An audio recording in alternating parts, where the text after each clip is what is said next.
الأستاذة بالليمان وسام هي دكتورة في علوم التسيير، متخصصة في إدارة الجودة، وأستاذة محاضرة بالمدرسة الوطنية العليا للتسيير بقليعة. تشغل منصب مسؤولة خلية ضمان الجودة بالمؤسسة، وهي أيضا عضو في اللجنة العلمية لقسم تسيير المنظمات. تركز أبحاثها على ضمان الجودة، التعليم العالي، المقاربات البيداغوجية المبتكرة، وتطوير الكفاءات في عصر الذكاء الاصطناعي. كما أنها عضوة في مخبر الابتكار في التسيير، الحوكمة والمقاولاتية، ومتعاونة مع مركز البحث في الاقتصاد المطبق من أجل التنمية كخياد ضمن مشروع بحثي حول الكفاءات في مواجهة الذكاء الاصطناعي. نشرت عدة مقالات علمية في مجالات وطنية ودولية، وشاركت في مؤتمرات وندوات علمية بالجزائر وكندا وسويسرا، خاصة حول قضايا الجودة في التعليم العالي. كما تشرف على مذكرات تخرج ومشاريع مقاولاتية في إطار مبادرة شهادة مؤسسة ناشئة. في مداخلتها ستسلط الضوء على تحديات التوافق مع المعايير الدولية، les enjeux de conformité aux standards internationaux، وتدعونا للتفكير في الفجوات الحالية والسبل المتاحة للتقارب التدريجي نحو النظم العالمية. المحاضرة بعنوان L'assurance qualité dans l'enseignement supérieur en Algérie vers une conformité aux normes internationales. فتتفضل موفقة إن شاء الله. Je remercie tout d'abord l'association INES pour l'invitation et surtout pour l'initiative. Et je tiens à remercier professeur Lounès Mazal Malhaj. C'est grâce à qui j'ai connu l'association et j'ai pu prendre part à cet événement. Donc ma communication s'intitule L'assurance qualité dans l'enseignement supérieur vers une conformité aux normes internationales. Donc je vais mettre l'accent sur deux principaux mots-clés qui sont l'assurance qualité et les normes internationales. Donc l'assurance qualité, ce sont les dispositifs, les processus mis en place pour garantir la qualité des pratiques. Donc qui dit qualité, dit satisfaction des bénéficiaires. Donc dans le cas par exemple de l'ISO 9001, le bénéficiaire est le client. Dans le cas des établissements de l'enseignement supérieur, le bénéficiaire, le premier bénéficiaire, ce sont les apprenants. Et aussi normes internationales. Normes internationales, ce sont des documents de référence, pour ne pas dire référentiels parce que ce n'est pas la même chose. Ce sont des documents de référence élaborés par des organismes de normalisation. Donc on a différents types de normes. Donc ça peut être une norme d'exigence, des normes certifiables, ça peut être des normes de ligne directrice, ça peut être des normes de spécifications techniques qui définissent des principes, des exigences, etc. Pour des activités et leurs résultats. Donc le but de ma communication, c'est de mettre en lumière, donc ça s'inscrit dans la continuité de la présentation de professeur Lerari, c'est pour répondre à la question quel bilan. Donc je vais essayer de présenter les perceptions des parties, des différentes parties prenantes. Donc quelles étaient les contraintes rencontrées en matière d'assurance qualité. Donc on a une base, on a des actions qui ont été mises en place. Donc on va essayer de capitaliser sur l'expérience vécue pour faire une transition vers les normes internationales. Et je vais mettre l'accent sur deux principales normes, à savoir l'ISO 9001, système de management de la qualité, et l'ISO 21001, qui est système de management pour les organismes de formation et d'enseignement. Donc, juste pour présenter et donner quelques agrégats concernant le contexte d'enseignement supérieur en Algérie, nous avons actuellement environ 115 établissements publics et à peu près 22 établissements privés de l'enseignement supérieur. Donc ce sont les chiffres communiqués sur le site officiel du ministère. Je ne vais pas revenir sur l'historique de la qualité, parce que toutes les étapes ont été présentées par professeur Lerari. Donc ça a commencé en 2003 avec le système LMD, et la dernière action mise en place, c'était la révision du référentiel. Donc on a une nouvelle version du référentiel qui intègre la dimension responsabilité sociétale et développement durable. Donc ça a été présenté par professeur Lerari en détail. Et maintenant, je vais essayer de vous présenter les points forts et les contraintes rencontrées. Vous allez peut-être me dire comment vous avez identifié ces points forts et ces contraintes. C'était dans le cadre de ma recherche doctorale menée durant la période 2017-2022. Donc j'ai travaillé sur le sujet de la qualité et la pratique de l'auto-évaluation. La méthodologie adoptée, c'était principalement une recherche-action. Donc j'ai mené une recherche terrain durant la période 2017-2019 au sein de l'École nationale supérieure vétérinaire.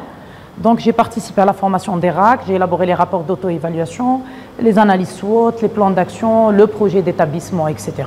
J'ai fait une analyse documentaire de 21 rapports d'auto-évaluation. J'ai fait des entretiens semi-directifs avec 27 RAC et j'ai réalisé une enquête par questionnaire auprès de 121 enseignants de l'enseignement supérieur. Après, j'ai essayé de faire une triangulation pour sortir avec des résultats fiables et qui reflètent la réalité du terrain et des établissements en Algérie. Donc, les principaux points forts, c'est l'engagement des directions et la prise de conscience quant à l'importance de la qualité. Bon, je ne dis pas tous les établissements, mais il y a eu quand même un engagement de la part de certains responsables. Promotion de l'auto-évaluation en tant que levier d'amélioration continue. Donc, la majorité des RAC interviewés ont confirmé que l'auto-évaluation a été considérée comme un levier d'amélioration des pratiques internes au sein des établissements.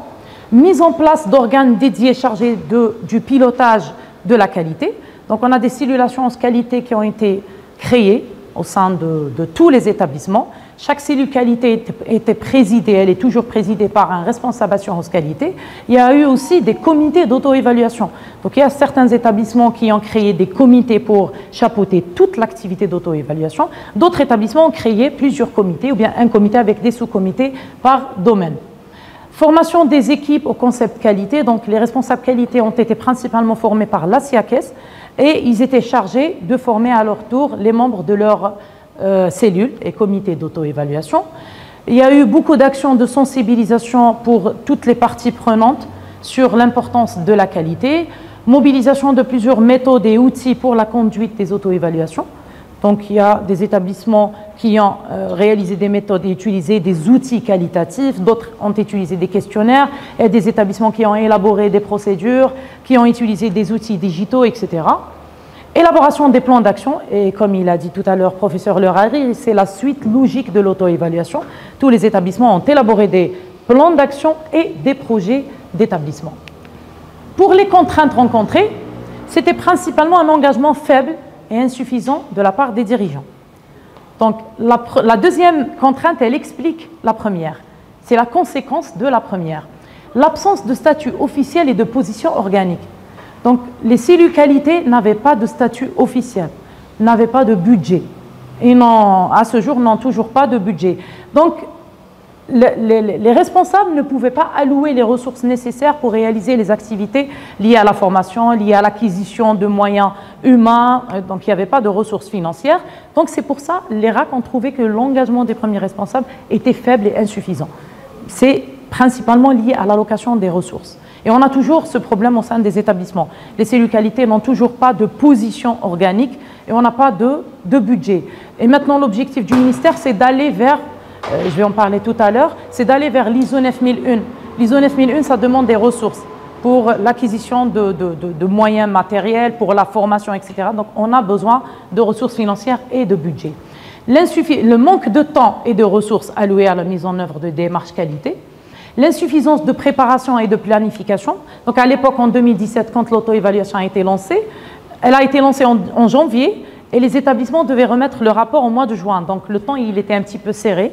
Donc c'est pour ça que les RAC ont trouvé que le temps alloué à la préparation et à la planification n'était pas suffisant. Une communication interne et externe déficiente. Tout à l'heure, professeur Lerari, il a montré les résultats de l'enquête. On a vu que 35% ne connaissaient pas la SIACES, donc parce qu'il n'y avait pas une communication externe suffisante sur la qualité. L'insuffisance des actions de formation et de sensibilisation réalisées, l'instabilité des membres de la SIACES, il n'y avait pas, et il n'y a toujours pas d'éléments qui motivent les acteurs à intégrer les cellules qualité. C'est une cellule qui n'a pas de statut, c'est une cellule qui n'a pas de budget.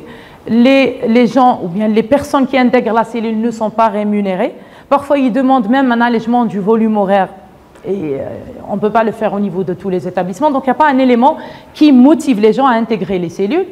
Un suivi faible ou inexistant de l'état d'avancement. C'est vrai que tous les établissements ont élaboré des plans d'action, ont élaboré des projets d'établissement et la suite. Donc, on n'a pas de suivi.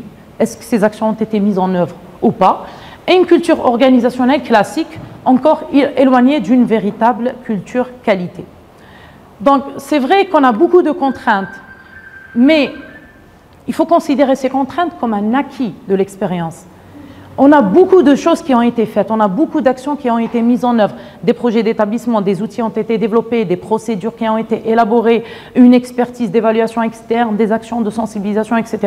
Donc, puisque le but maintenant c'est d'aller vers les normes internationales, on doit capitaliser sur ces acquis et corriger les défaillances afin de faire une transition progressive et contextualisée vers les normes internationales, principalement la norme ISO 9001 et la norme ISO 21001 qui date de 2018. Il y a une nouvelle version qui est sortie en 2025 et même pour l'ISO 9001, elle est en cours de révision, donc la prochaine version, elle sortira, Inch'Allah, l'année prochaine, 2026, Inch'Allah. Donc, je vais la présenter quelques chiffres concernant la certification ISO 9001 dans le secteur de l'éducation à l'échelle mondiale. Donc, on a quand même un nombre, je dirais, significatif. On a en 2023, la dernière enquête réalisée par l'ISO, on a un chiffre de 11 000 et quelques établissements qui relèvent du secteur de l'éducation et de l'enseignement supérieur qui sont certifiés ISO 9001. En Algérie, et d'après mes recherches, il n'y a pas beaucoup d'établissements qui sont certifiés. Si on parle d'établissements privés, on a l'IMA, l'Institut de Management algéro-américain, on a l'ESA et on a l'INSIMSUP. Ce sont des établissements privés qui sont certifiés ISO 9001. Les établissements publics, on a l'université de Ouargla qui a obtenu en 2025 sa certification ISO 9001, mais on n'a pas assez de détails sur cette certification, le périmètre, la démarche, les actions mises en place, etc. Et dans le secteur, par rapport à l'ISO 21001, on n'a pas d'établissement de l'enseignement supérieur, mais on a un établissement qui relève du secteur de l'éducation. Raja wa Tafawuq, certifié, je pense, en 2023, mais par un organisme autrichien. Pourquoi? Parce qu'on n'a pas d'organisme accrédité ISO pour pouvoir certifier les établissements à la norme ISO 21001. Donc, ça pourrait constituer un frein pour les établissements de l'enseignement supérieur. Mais ça n'empêche, on peut toujours mettre en place le système en attendant d'avoir un organisme accrédité. Grâce à l'expérience de Ouargla, de l'université Ouargla, le ministère il nous a envoyé une correspondance en mois d'avril 2025. Il demande à tous les établissements d'entamer une démarche de mise en place d'un système de management de la qualité selon ISO 9001. Est-ce qu'on a les moyens? Est-ce qu'on a les compétences? Donc, la question reste posée. Donc, la certification, c'est une orientation stratégique du ministère et l'alignement, il doit être progressif. D'ailleurs, tous les établissements avaient un délai d'une dizaine de jours pour élaborer une feuille de route et envoyer une démarche, c'est-à-dire une feuille de route, un plan d'action, comment se conformer et répondre aux exigences de la norme ISO 9001. C'est quoi la norme ISO 9001? C'est une norme internationale, élaborée par un organisme international. Elle a deux principaux objectifs, ce qui est en gras. Le premier objectif, c'est la conformité aux exigences du client, parce que le client, c'est le centre de préoccupation de la norme, c'est se conformer aux exigences clients réglementaires et légales et accroître la satisfaction de ses clients. Donc, les deux principaux objectifs de l'ISO 9001, qui est une norme internationale, c'est la conformité et la satisfaction des exigences, principalement les exigences clients, et après, on a aussi les exigences légales réglementaires applicables. Elle est basée sur 7 principes. On a l'orientation client, elle est orientée client. Le but de l'ISO 9001, c'est de satisfaire le client. Le leadership, l'implication du personnel, donc on est obligé d'impliquer le personnel pour le motiver, et donc c'est une partie prenante interne. L'approche processus, l'amélioration, donc le cycle PDCA, donc toute démarche doit avoir une logique PDCA, planifier, réaliser, contrôler et améliorer. Prise de décision fondée sur les preuves, bien ce qu'on appelle l'approche factuelle, et le management des relations avec les parties prenantes. Pour moi, le principe le plus important, c'est l'approche processus. Si on arrive à organiser l'établissement, de passer d'une approche verticale, qui est l'approche organigramme, à une approche transversale, qui est l'approche processus, cartographie de processus, on a, je peux dire, 70-80% du système qui est mis en place. Parce qu'après, pour chaque processus, on a des fiches processus, des indicateurs, des procédures, qui fait quoi, tout devient clair. Donc l'approche processus, c'est quoi? c'est organiser l'activité de l'établissement ou bien de l'entreprise sous forme d'un ensemble d'activités corrélées en interaction qui transforment des éléments d'entrée en éléments de sortie. Donc, au lieu d'avoir ça, on a ça. Au lieu d'avoir un organigramme où on ne sait pas qui fait quoi, on a une cartographie de processus où il y a un enchaînement logique. Chaque processus, il a une idée claire sur ses responsabilités. Il a des livrables à élaborer qui sont les éléments de sortie et automatiquement les éléments d'entrée du processus suivant. Donc, c'est une logique, c'est un enchaînement logique d'activités. Chaque activité, il connaît ses responsabilités et ses limites. Il a des livrables à élaborer. Ce sont des éléments de sortie qui deviennent l'élément d'entrée ou bien les éléments d'entrée du processus suivant. Ces éléments d'entrée ou bien les interactions, ce sont principalement les flux physiques, la matière première par exemple, les programmes de formation pour les établissements d'enseignement supérieur, les flux informationnels, un email, et aussi les flux documentaires, des procédures, des fiches processus, etc. Donc c'est le principe le plus important quand on met en place, ou bien on envisage de mettre en place un système de management de la qualité. Donc c'est passer d'une approche verticale à une approche transversale. Pour l'ISO 21001, c'est une norme qui est sortie en 2018 et on a une nouvelle version qui date de 2025. Les deux principaux objectifs, contrairement à l'ISO 9001, le premier, ce n'est pas la conformité, mais plutôt l'acquisition et le développement de compétences. Le deuxième, c'est accroître la satisfaction des apprenants. Donc ici, on ne parle pas client. L'ISO 9001, elle est orientée client et marché. La 21001, elle est orientée apprenant et autres bénéficiaires comme les enseignants et autres parties prenantes. Pour les principes de l'ISO 21001, nous avons les 7 principes de l'ISO 9001, en plus de la responsabilité sociétale. Donc, on doit intégrer dans les activités de l'établissement la vision ou bien les dimensions économiques, sociétales, etc. et avoir un comportement éthique. Accessibilité et équité, c'est l'éducation et l'enseignement inclusif. Conduite éthique dans l'éducation et formation, c'est avoir un comportement éthique.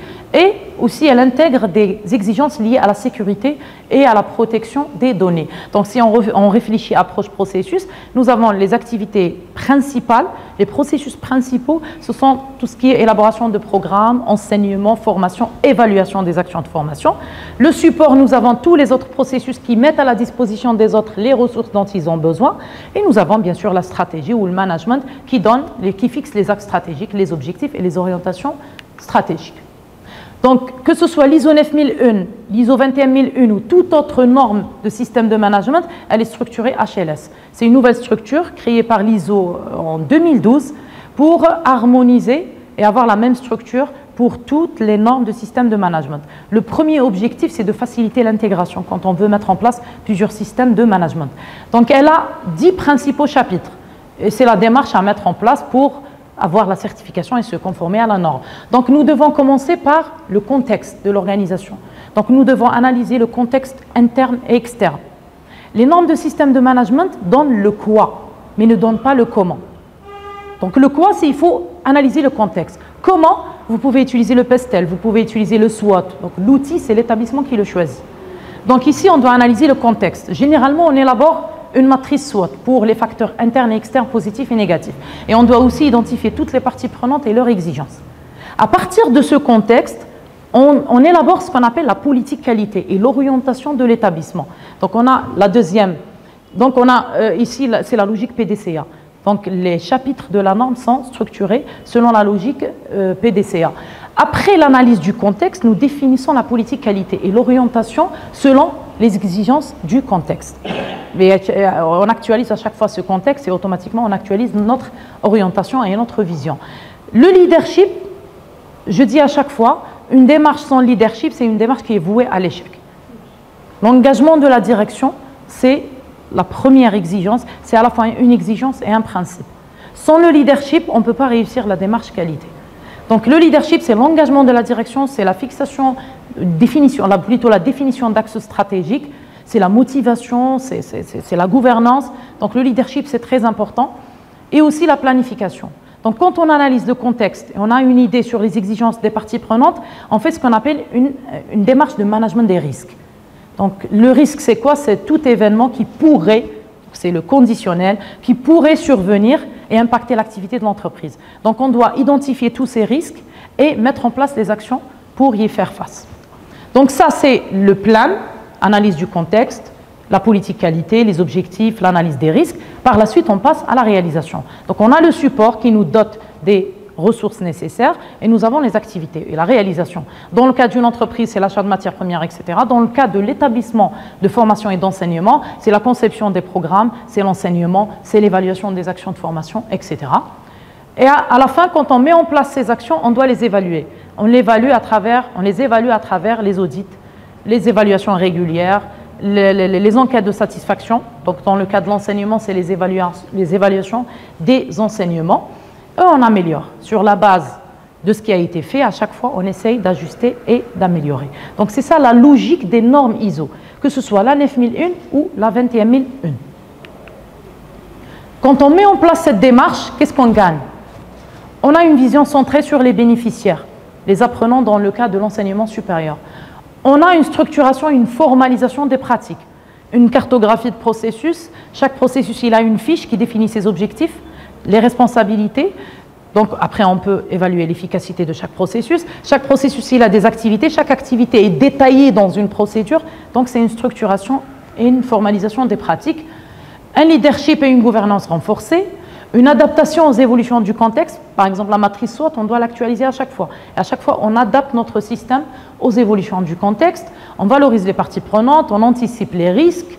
On a une efficacité et une efficience organisationnelle parce qu'on optimise l'utilisation des ressources, une crédibilité et reconnaissance externe et une amélioration continue selon le cycle PDCA.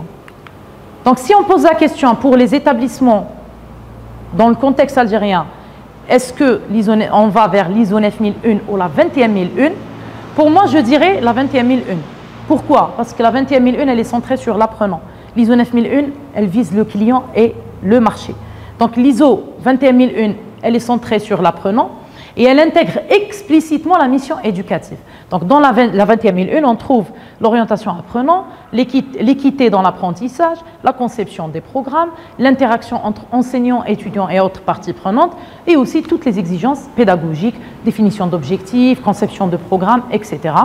Donc ça serait mieux d'aller vers la 21001 au lieu de la 9001 dans le contexte algérien, sauf que la contrainte, c'est qu'on n'a pas un organisme accrédité pour pouvoir certifier les établissements à la norme ISO 21001.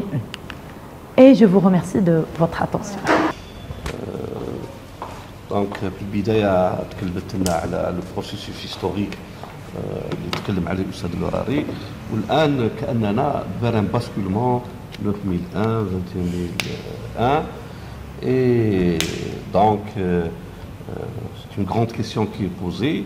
ومن بعد هي ركزت على تعريف ليزو 2001 21001 بطريقه واضحه ودارت une préférence vers le 21001. Donc, un petit départ pour la deuxième session.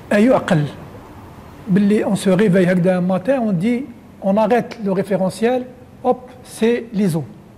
Et comment c'est incroyable, alors qu'on est à l'université, on doit associer tout le monde, etc.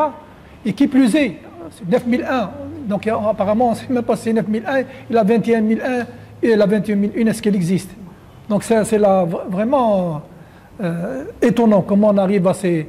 Et donc c'est sûr, partant de cela, ça ne marchera pas. On ne peut pas faire 10 ans de RNACES, et puis donc on oublie RNACES, on va passer à autre chose.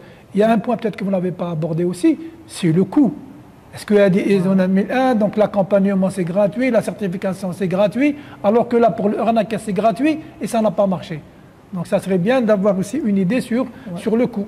Parce qu'effectivement, quand on a entendu parler de certification de l'université Ouargla, la première chose a été de dire, mais comment ils ont fait pour payer, etc. Exactement. J'ouvre juste une parenthèse pour dire, en 2014, à l'ENSTP, on avait commencé cette démarche. Le 19 janvier 2014, on s'est arrêté le mois de juillet, après 6 mois. Bon, il y a eu des conjonctures d'ailleurs, mais comment ils ont pu régler le problème de drame, comment ils ont fait, etc. Donc voilà, donc si vous pouvez aussi donc juste intervenir un petit peu sur le coût d'ailleurs, comment l'accompagnement, parce qu'il faut quand même un minimum d'accompagnement d'une année, Oui. Ensuite, certifié, c'est pas gratuit aussi, donc c'est une autre étape. Voilà. Je vous remercie. Merci. Monsieur Lohari, c'est le premier point que j'ai abordé avec le directeur quand il nous a sollicité. Il nous a dit, voilà, le ministère, il nous a envoyé une correspondance. L'objectif maintenant, c'est d'aller vers la 9001. Est-ce qu'on a un budget? Est-ce qu'on a une équipe? Parce que c'est vrai, on a l'équipe qualité, la cellule qualité, majoritairement des enseignants qui n'ont pas le temps. À chaque fois, on les convie à des réunions, ils ne viennent pas. Comment on va faire pour l'ISO? Le SWOT, ça demande du travail. L'identification des parties prenantes, dans ce cas-là, on va solliciter un accompagnateur. Pour le moment, on va voir, est-ce qu'on a l'un des chapitres?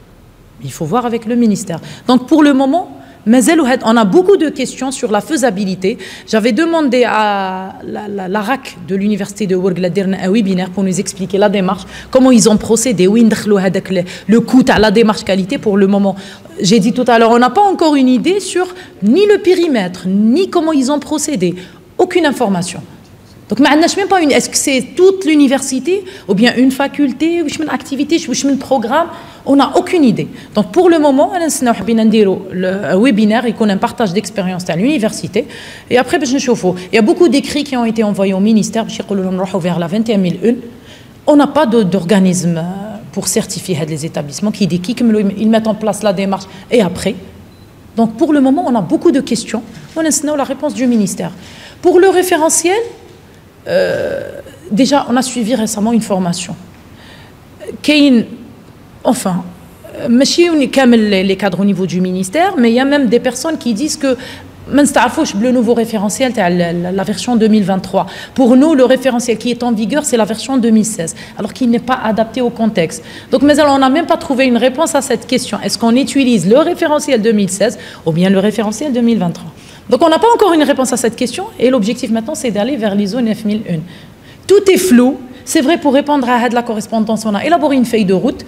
La feuille de route de l'école de l'UNSM, on a fait les dates. On a une démarche standard ISO 9001. On commence par le SWOT, les parties prenantes, l'approche processus. Mais on n'a pas fixé de date parce qu'on n'a pas une idée sur les moyens. Est-ce qu'on a les moyens ou pas pour mettre en place la démarche? Voilà. Là, c'est le mec. Bon, là, j'ai deux remarques. Là, tu as un engagement de responsable. Vous avez jugé une liste d'engagement de responsable. Là, j'ai un doute parce que l'engagement de responsable, c'est quoi? L'incidence sur la gouvernance. C'est pas l'incidence, on ne la voit pas. On a le projet d'établissement, l'adresse du ministère, donc, l'engagement de responsable, pour moi, c'est le problème. J'ai participé à des réunions, on a eu la correspondance. Déjà, en même temps, pratiquement en même temps, on a eu l'invitation pour la CA15 nouvelle version, une réunion où il y a eu le problème de 2016-2023, et en même temps, on a eu la correspondance dite à le ruinaire. D'ailleurs, les gens se sont dit, c'est la même chose. Donc, il y a un problème de clarté. En plus, je m'excuse, quand on veut changer de cap, ils n'ont pas impliqué le monde universitaire, les enseignants, etc. Mais quand on veut partir du face-to-face, on a une petite note, une note de spécialiste dans le domaine, mais on n'est pas spécialiste, on a 2 ans d'orientation. Donc on est une feuille de route, c'est ChatGPT, voilà. C'est chargé, c'est chargé de ça. Mais normalement, il y a une réunion, on nous explique une nouvelle orientation. Il y a des passations. Voilà, des passations, il y a rien. On a eu 2 correspondants. Donc il y aura la réunion, quand même officielle, la CRS, puis il y a des contradictions. Et il n'y a plus de réponse. Les CRS se sont campés sur leur position, l'IA. On va parler de cap sur l'agence, pratiquement, ils n'ont pas pu répondre sur les autres questions. De 2023, il y a écrit en 2016, mais malheureusement pour eux, à la 2023 affiché le ministère. En plus, ils auraient dit le pire, aucune réponse. Voilà, les ambiguïtés ne vont pas permettre de... Si vous permettez, par rapport au leadership. Leadership le plus important, c'est le fait qu'il y ait le premier responsable derrière les gens qui pilotent la démarche qualité. Je vous donne un exemple. Une entreprise, par exemple, qui met en place l'ISO 9001, le dirigeant ne croit pas à la qualité, il n'alloue pas les ressources, donc ça traîne, ça prend beaucoup de temps. J'ai travaillé dans une entreprise, mais ce n'était pas une certification ISO 9001, une certification en service. Croyez-moi, ça a pris 15 jours. Pourtant, c'est une entreprise étatique où il y a des cahiers de charges, l'organisme certificateur, mais bon, c'était lié à Nord, gré à gré et tout. Ça a pris 15 jours. Il nous a réuni le PDG, قال لهم هاي لك l'équipe qualité, حتخدم على la certif, telle date لازم تجيني la certif service, واش يسحقوا même à minuit, vous le mettez à leur disposition. En 15 jours, on a eu la certif. C'était la certif في خدمتكم تاع les agences commerciales d'Algérie Télécom. 15 jours, والله 15 jours. درنا le cahier de charge. On a choisi, bon, ما كانوش بزاف les établissements, à part l'IANOR, c'est le propriétaire de la marque avec le label. Déjà, il a répondu au cahier de charge, dans la négociation, il a mis à notre disposition tous les moyens. On a doté les agences d'équipements nécessaires. Pour les enquêtes de satisfaction, il a doté chaque guichet des tablettes de satisfaction. Chaque client qui compte la tablette, il regarde est-ce qu'il est satisfait ou pas. En 15 jours. Pour acquérir les tablettes, il y a un cahier de charge. Ils chauffent les entreprises, en 15 jours. Et là, c'est le leadership. Parce que le pays de Kam Khaïfin, bon, on a dit Khaïfin, mais derrière, il y a l'engagement du premier responsable. Qui compte l'engagement, c'est tout le monde qui adhère à la démarche et on a les ressources nécessaires. Donc là, c'est pour ça que ça joue un rôle. Pour moi, ça joue un rôle très important. Ouais. Juste parce que Oui. Celui qui a commencé la démarche, le recteur, l'ancien recteur qui a mettre en silence. C'était une personne qui travaillait 24 heures sur 24 heures. Si on veut revenir sur le leadership. C'est rire de mener qui nous fait tomber. Donc c'est pas la peine. Le problème qui s'est déclenché à l'université de Mourgna, c'était les tchou qui étaient fait la grève, c'était une manifestation sociale. Parce qu'ils se sont, je pense, là-bas, ils bénéficient pas de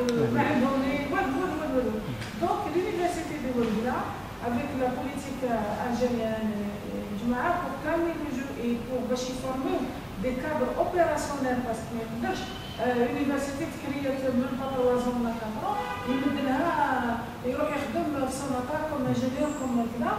Donc ils ont mis le paquet en collaboration avec Sonata. C'est ça, c'est politique. La politique, mais je t'appelle le leadership pour intégrer le milieu social et socio-économique. Par exemple, on a été créé en plein zone industrielle. J'avais l'étudiant qui était là, il est enseignant aussi. Le démarrage de l'établissement, on a fait des étudiants qui faisaient les ateliers dans SMBI, et ils chauffaient les ateliers de SMBI. Donc, c'était l'approche learning by doing, c'est-à-dire les types à l'intérieur de la SMBI. Ou même à un certain moment, ça a un déclic par rapport à l'enseignement sur le ministère. Voilà, ما قدروش يخلصوا الباي تاع حصلونا معاهم ولا هذوك قال لك انتم راكم تفورموا في ديكادر باش نحيو لي كادر تاعنا. Il y avait un problème, un vrai problème qui a été rencontré par rapport au leadership. Parce que le leadership, ce n'est pas le directeur banque. Le leadership, c'est le en cas flagellé, je pense que c'est la tutelle. Et il y a le leadership. Parce que vous appelez une instruction que vous voulez appliquer dans telle ou telle date si vous ne mettez pas les moyens. Et on va voir d'autres cas, le point commun, les points communs, les interventions c'est quoi? C'est l'organisation, la cellule assurance qualité, l'organigramme. Il m'a un budget, c'est-à-dire c'est le directeur des vacations, le directeur de mission. Mais ce n'est pas du bénévolat, c'est un travail normalement qui doit être fait dans Je pense que c'est un organigramme qu'on doit avoir. الآن الكلمة rapidement برك تقدر تطول ما فيش مشكل. يعطيك الصحة. Ça complète l'image en fait entre la première présentation et la deuxième présentation. Vraiment, ça donne une idée plus claire. C'est un peu choquant de voir que on a un objectif à atteindre et puis tout d'un coup, engagement faible, manque de ressources, pas de leadership, l'insuffisance de préparation. C'est un peu contradictoire. Ce que je veux dire, si, par exemple, on forme une équipe pour atteindre cet objectif. Ce que je comprends, en général, ces gens-là, ils font de l'enseignement, peut-être de la recherche, ils travaillent à 100%. Ils ne peuvent pas travailler à 120%, 130%. Donc, il faut enlever quelque chose et leur passer, par exemple, cette mission. Par exemple, réduire, par exemple, l'enseignement, réduire tel service, et puis compléter avec ça. Premièrement. Deuxièmement, il y a la formation. Si je comprends bien, si on envoie des gens pour atteindre cet objectif-là pour l'université, ou bien à l'échelle nationale pour créer un programme, un référentiel, etc., il faut une certaine formation. Soit des gens qui ont déjà de l'expérience, donc on les envoie pour faire ça, et puis on met des gens pour apprendre, pour assurer la relève, ou bien, si c'est pour la première fois, on envoie ces gens-là pour être formés quelque part, juste pour avoir... Peut-être ils savent mieux que ces formateurs, mais au moins de voir d'autres expériences ailleurs, de voir les points forts, les points faibles, etc. Revenir et puis réduire un petit peu le chemin. Donc il y a la formation. Le coût, au début je pensais que le coût il était exorbitant, mais j'ai entendu par exemple parler de 8 000 €. C'est ça? C'était pour le reste, c'était pour le label. Hein. D'accord. Le label. Ok. L'accompagnement, c'est autour de... Une année, c'est 2 millions de dinars. Ça dépend de la taille aussi, parce que c'est une université. D'accord. 2 millions de dinars, شحال 200 millions, c'est 200 millions, là, 200 millions. 200 millions, c'est Sofiane. Mais à la base, est-ce que c'est possible? Parce que je sais qu'en Algérie, c'est l'État, c'est le ministère, etc. C'est difficile, l'interaction est un peu difficile. INAS, elle peut assurer 200 millions. Par exemple, accompagner une institution ou la zouj, comme début, je pense qu'elle peut faire ça. Et elle peut le faire. En plus, un cas particulier à l'université de Ouargla, je pense les autres ils vont suivre. Et en plus, il y a l'expérience, il y a l'interaction, il y a l'exemple. Je pense mais comme je pense زوج ولا ثلاثة أنا متحقق في ناس تقدر تعاون d'un point de vue financier.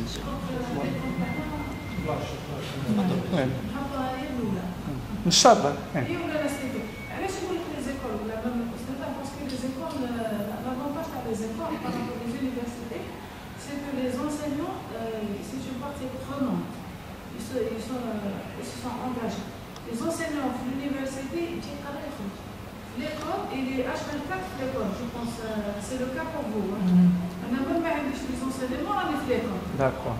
Je vis في l'école ماشي donc même tout ce qui concerne les cours nous concerne parce que c'est petit c'est وسهلة الهيرارشي la machine bureaucratique هذيك ناقصة les écoles par rapport à Parce que c'est petit, ماشي c'est petit و c'est simple. باش كاينه حاجه دي فوا كي تكون في لونيفرسيتي باش تلحق للريكتور يحب لك في ليكول تطلع الدرجه قدامه surtout كي تكون عندك دو بون ريلاسيون اي تو فوالا دونك سي سا لافونتاج.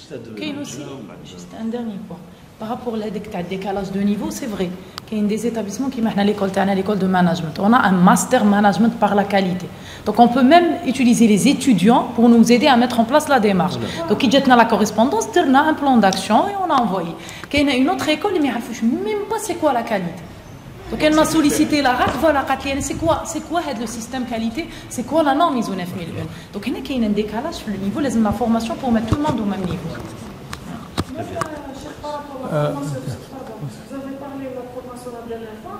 Nous, أنا وسيرتيش on a été des responsables opérationnels في البروجي تاع البابس ومن بعد مشات نهار اللي ولاو باش يروحوا يديروا لي فورماسيون اللي خلى داك الشيء تكرهها فوالا دونك Personne, on n'a pas été parce que bon, des raisons, X ou Y, ça c'est une autre chose. Ça veut dire quand il prend les choses, il خدموا الناس اللي خدموا الخدامين اللي راحوا داروا البنش ماركينغ واحد ما عنده علاقه بال يا اخي مش اللي راحوا داروا البنش ماركينغ 2016 في الموis de mai 2016. La preuve, c'est que souvent, quand ils reviennent, c'est très rare, à part quelques écoles, oui, quand ils reviennent. Tout à l'heure, on a parlé du cas de la FI, formation ingénieur entrepreneur. Ça s'est fait dans les écoles. Bon, c'est vrai qu'il y a eu quelques écoles. Mais effectivement, dans la majorité des cas, sur les universités, ils partent, ils reviennent, il n'y a rien qui naît. Alors, c'est des expériences. شكرا دكتورة كما قال الدكتور ليرار واش ناخذوا ايزو 2021 ولا لاسيرونس كاليتي ولا حاجه peut-être l'assurance qualité elle comprend c'est كما نقولوا les critères هذوما il y a des critères qui sont déjà inclus ou peut-être كما نقولوا une université elle accepte elle préfère هذا على الاخر mais en tout cas je pense que soit l'assurance qualité soit l'ISO les deux aboutissent à une qualité. À une qualité. Ce que je veux, l'intervention تاعي c'est qu'on يشوف بلي حنايا on est là وسبحان الله on est là pour كما نقولوا solutionner un départ. Pour solutionner il faut avoir des histoires d'échecs. La plupart نشوف des histoires d'échecs. Les solutions qu'on peut projeter من برا نجيبهم هنايا. Les solutions, les solutions qui ont été réussies, mais on voit que tous, il y a toujours un mur. Il y a toujours un mur. Le mur هذا جاي اللي financier واللي يعطي القرار. Parce que c'est centralisé. تمشي بلوك الفوق. كاع les histoires d'échecs هكذاك. وبارفوا elles se bloquent في l'établissement elle-même. كاينين يحبوا ما يحبوش يطلعوا الفوق ils veulent كما نقولوا ليطا كما راهو هكذا فهمتي وكاين اللي يحبوا يطلعوا الفوق سي بلوس غراف les gens ils sont pas plus instruits plus الاخر على الاخرين ils connaissent pas la réalité ما يحبوش وما يدفعوش ما une chose banale يعني واحد مثلا انا عندي واحد فاميليا في RTA يخدم اوديو فيزيوال كيفاش نقولوا هذاك ستاج 6 موا يخرج بزاف على الاكستيريور وهران من هيدا هو لازم يدفع الكل روحه يعطوه مليون في الشهر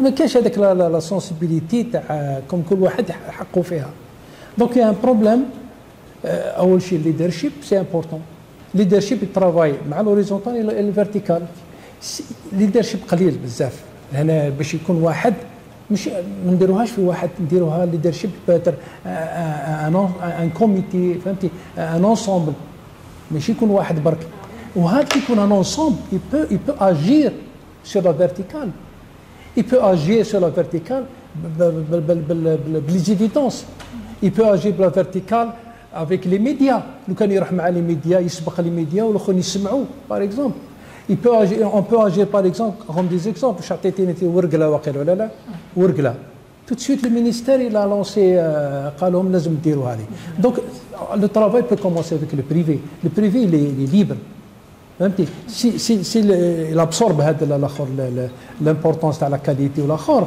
il peut bouger il a de l'argent فهمتي كي يكونوا plusieurs كما نقولوا هذا même les écoles ثاني ils sont plus libres على les autres universités ولا حاجه دونك جو بونس لو كان صيب انايا واحد يجي يعطينا لو ليدرشيب كيفاش واحد يكون كيف كومون انتر ليدر حنا نعرفوا بلي مثلا انا ليكزومبل تاع اليونيفرسيتي اللي كنت فيها باش يخرج واحد دوايان لازم يروح يجوز دي ستاج دواخل لبرا على كومون انتر ليدر كومون ليدر كيفاش تتقنع لي بروف القدم والكبار والاخرين pour كما نقولوا بروسيدي على لافونسمون تاع الاخر. هو نقول بلي ماشي ايشيك سي دي ريوسيت كي نون با ابوتي parce qu'il y a eu du travail, il y a eu de la formation, il y a eu des résultats et malheureusement on n'aboutit pas à la fin. Donc on ne peut pas dire échec total. Voilà, il faut les valoriser. Deuxième chose le remarque que je veux faire, c'est quelque part on est en train de voir la limite de la centralisation. Il y a un problème d'autonomie des universités. C'est un grand problème. La Banque mondiale, c'était un des 5 critères avec le rapport donc un problème d'autonomie des universités. Pas une autonomie privée, mais une autonomie où l'université, l'école prend son destin en main. On a le budget. Donc, le troisième problème, je pense, la cacophonie des c'est pas la régler, on peut participer, proposer. C'est un problème de vision, de stratégie globale. C'est vrai, c'est malheureux de voir c'est pas nous qui décidons. Il faut qu'il y ait une vision à long terme, une stratégie bien claire. Quand on prend une décision d'aller vers un référentiel proprement dit algérien, ou là où il est benchmarké avec d'autres, c'est une décision stratégique. Si on fait le virage, espérons quand on va faire le virage, parce que je pense, la CRKS عيطولنا مرة ما زادوش كاع يحوسوا علينا مام هادنا تاع 2001 بعثوا ان سور الاخر زعما سمعنا بهم. Je ne sais pas, mais ça ne se réglera que par une vision globale, une stratégie globale, espérant qu'on essaie de participer à mon avis. حتى إذا كاين transition, لازم تكون une transition calculée, progressive, etc. ايه نو حنا واش راح نديروا؟ حنا واش راح نديروا؟ حنا راح نديروا لي زانغريديون هكذا ولا هكذا. لازم لا فورماسيون، لازم لي زوديت انترن، لازم بوسي فيغ لو ليدرشيب هذا. مي فو با سو لوغي، يعني في النهايه لازم استراتيجي جلوبال اون بو بارتيسيبي. يسموه يعيطوا له الضغط الناعم، c'est-à-dire on écrit, on sensibilise, etc. Une continuité. Une continuité. Qui va peut-être nous donner un vrai problème parce que ce que j'ai constaté dernièrement, la création du pôle d'excellence de Sidi Abdallah. Parce que quand on crée un pôle d'excellence, c'est mot excellence par décret. Là, comme la motivation des gens, vous imaginez des établissements universitaires qui ont 200 سنة كما البوليتيك ولينسا l'école de l'agronomie, l'UNSTP. Voilà. Donc il y a des établissements qui ont un âge كبير. Donc même l'école تاعنا par exemple donc il y a des établissements qui ont هذوك. Ce que je propose, donc, parmi les recommandations, l'excellence ne se décrète pas. Je suis désolée pour le dire. Même avec le monsieur le président, l'excellence, c'est une démarche après des étapes. Parce que quand on dit, même les étudiants, ils te c'est le problème qui s'est passé في Sidi Abdallah, داروا même la grève, داروا كلش. Donc, je ne sais pas, est-ce que ça va créer un vrai problème par rapport aux établissements? Parce que qui تقول لي l'excellence, ça veut dire تخلصوا خير مني. Donc ça ne me motive pas, أنا. تقول له l'excellence, ça veut dire تعطي له un cadre de travail meilleur اللي نخدم فيه أنا. Donc ça ne me motive pas.